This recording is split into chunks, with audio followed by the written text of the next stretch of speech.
the 6th spectator point at Vermont, there were only 4 production cars in the top 10, perhaps indicating the severity of the road conditions and the help it was giving the specials.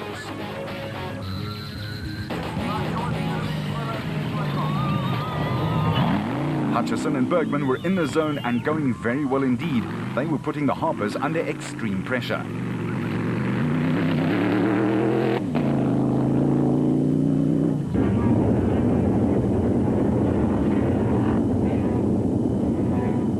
But the father and son in the big Atlas Copco bat weren't just going to lie down either. They were trying to maintain contact and to keep the pressure right on the Motorrike pair. But Grobler and Jordan were also helping Hutchison by catching up to the Harpers and keeping them honest.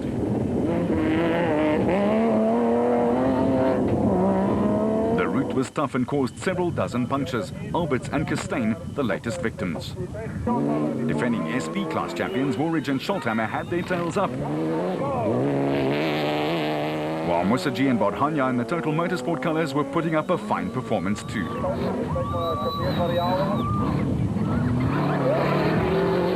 And as you can imagine, sometimes there's some choice language needed to achieve this correctly. Alfie Cox drove into shot next, up a few places, and on his way to clocking 2 hours and 44 minutes for the first loop, despite losing their odometer, with Matthews and Smith getting slightly out of shape behind them.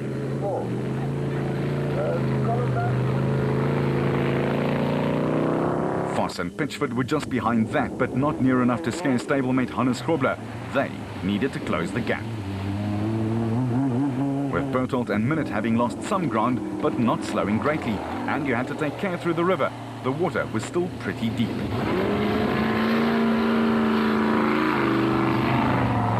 In some places, the mud gave virtually no purchase, and drivers had to use accelerator, clutch, and brake very craftily indeed to get around some turns.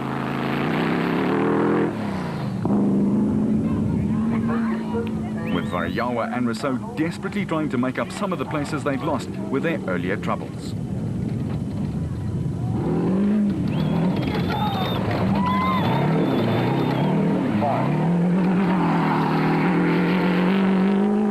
Corbett and Balzar were clearly trying to conserve the Nissan Navara on the first lap with an eye to opening up the taps a bit more on loops 2 and 3.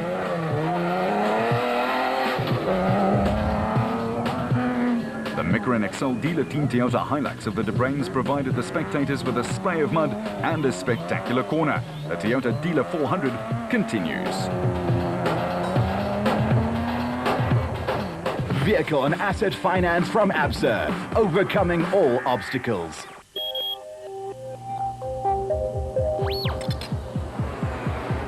The gap between portable and mobile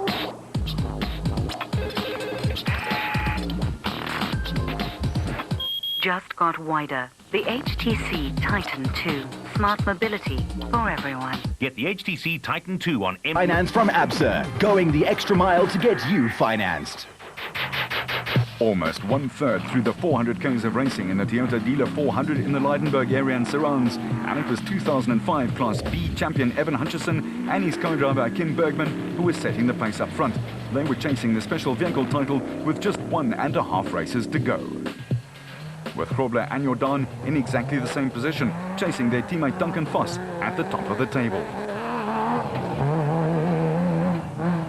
With the signs of a recent fire still very visible, the Harpers were making their own fire, but also coming under fire from Cox, Matthews and Foss. It was very tight up front.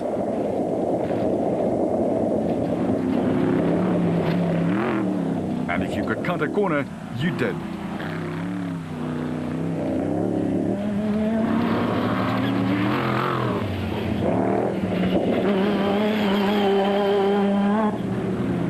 Musaji gingerly piloted the Jimco with its 7-litre engine through the H2O and then went on his way, and came out much cleaner on the other side.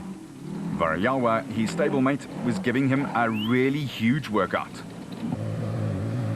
Corbett and Balzar were tiptoeing through the forest section, but climbing in the standings nonetheless.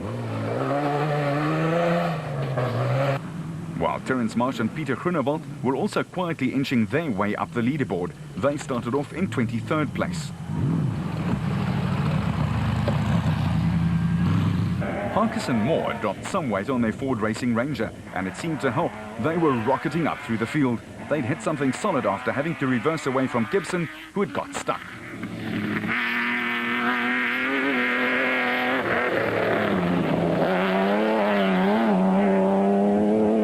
Berthold and Houghton followed suit, and it also got rid of some of their bodywork.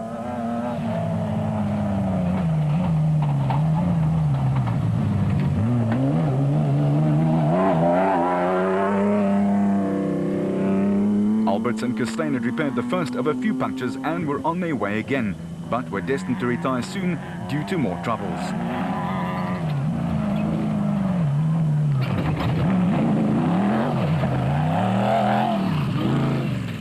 Michael Whitehouse and Matthew Carlson in the Regent Racing Bat with its 5.7 Corvette engine came through next, and they were putting some big names away in the process. Rutherford and Doubtfire in their Atlas Copco Bat round the corner, and it found good rhythm to keep things going.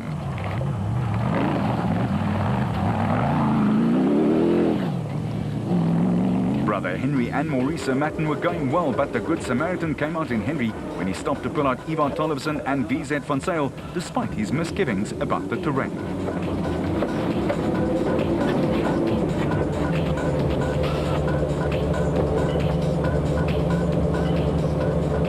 By this stage, almost 10% of the teams had had to call it a day through one misfortune or another.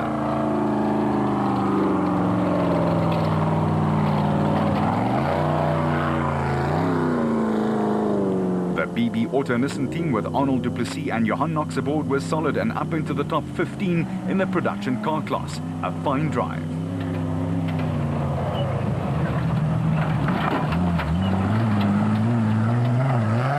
They were taking it easy where they needed to. Back to the saga of the toe, and Zamatten was the one to use some choice language this time, but he did his brotherly duty and Tollefson would be eternally grateful.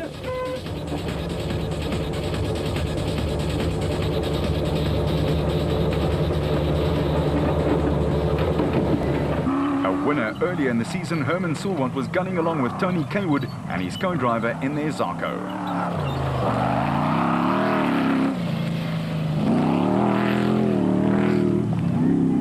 But it was clear that the mud, water and rough terrain, as well as all the hidden dangers on the route, such as tree stumps, rocks and ruts, were certainly taking its toll. Some cars were so covered in the brown stuff that it was almost impossible to see the branding.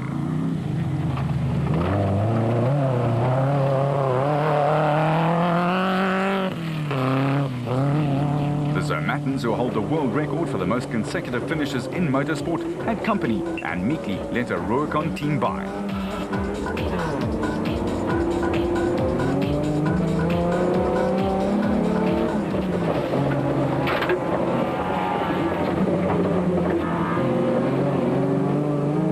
Bez Besaidnout was also going very well in the Adenko Bat. But at the designated service point,